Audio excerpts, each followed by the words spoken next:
হ্যাঁ বন্ধুরা, সামনে যাকে দেখছেন অঙ্কিতা ভক্ত। ও এসে ওর বাবা, ওর মা, একটু দূরে থাকে ওরা। আমার সংবাদ পেয়ে ওরা এসছে। ওর অঙ্কিতার এক বন্ধুকে আমি ঠিক করেছিলাম, পিরিয়ডের সমস্যা ছিল অঙ্কিতা, সেই জন্য আমার কাছে এসছে।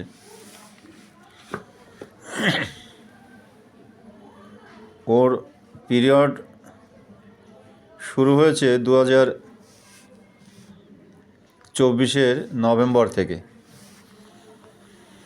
ঠিকঠাক মতো চলেছে। ওই 2025 মে জুনের থেকেই পিরিয়ডটা স্ক্যানটির দিকে চলে গেছে। মে জুন পর্যন্ত তো ছিল অঙ্কিতা, তারপর তো কমে গেল আস্তে আস্তে।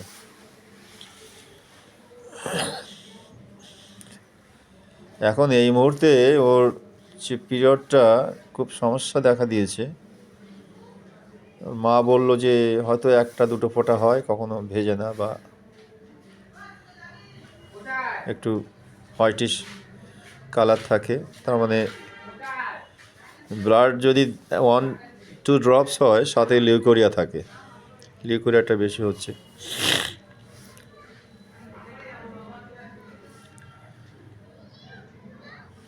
আর কোনো সমস্যা নেই, এটাই মূলত মূল সমস্যা। এই সমস্যা জন্যই ওরা এসছে আমার কাছে। তো আমি সাজেস্ট করেছি পিসিওডি হতে পারে, ফর্মেশন শুরু হতেই পারে। এখন কি ওষুধ দেব? কিছু কিছু ওষুধ তো আমাদের চলে আসে এই মিস-12 উপরে, যেমন পালস আছে, ট্রামিউজ আছে, সালফার আছে, এক্সেট্রা এক্সেট্রা আছে। এখন কেস টেকিং করে দেখলাম যে ওর পাস্ট হিস্ট্রিতে ওর মা বললো ওর শুধু টনসিল হয়েছিল। সেটাই তো বললেন, তো শুধু টনসিল ছাড়া আর কিছু বলতে পারলেন না ওর মা, যে আর কোনো অসুখে ভুগেছিল কি না।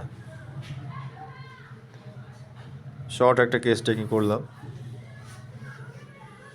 জিহ্বাটা দেখাও, জিহ্বাটা দেখুন, ফ্লেভি আছে এবং ময়েশ্চার আছে। যাই হোক, ডিজায়ারে যখন ওর কি পছন্দ করে, ওর মা বলল প্রত্যেক দিন ও পাতে কাঁচা নুন খায়। কাঁচা নুন খায় বলেন তো, এই অভ্যাসটা ওর বহুদিন থেকে আছে, ও কাঁচা নুন খায়। স্টুল ইরেগুলার, নর্মাল হয় কিন্তু 3 days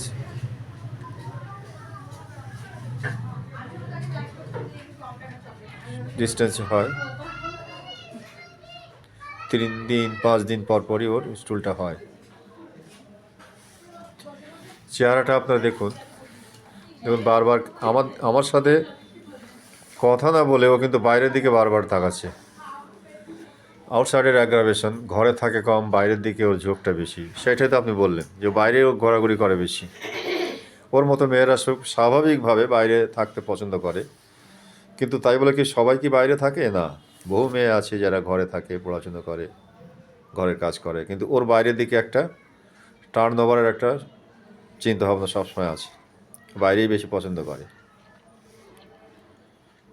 চেহারাটা দেখুন। ওর মা বললো যে ও স্নান করে না।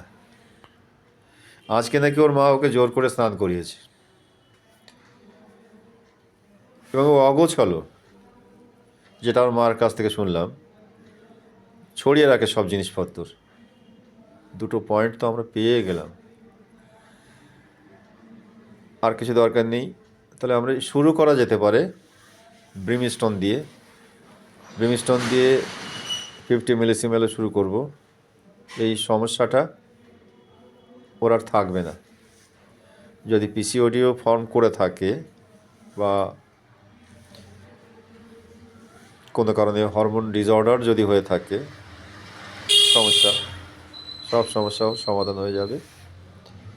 ওকে, ব্রিমস্টোন দিয়ে 50 মিলিসিমেল দিয়ে শুরু করলাম। আশা করি অঙ্কিতা ভালো হবে। ঠিক আছে। থ্যাংক ইউ আপনাদের। হ্যাঁ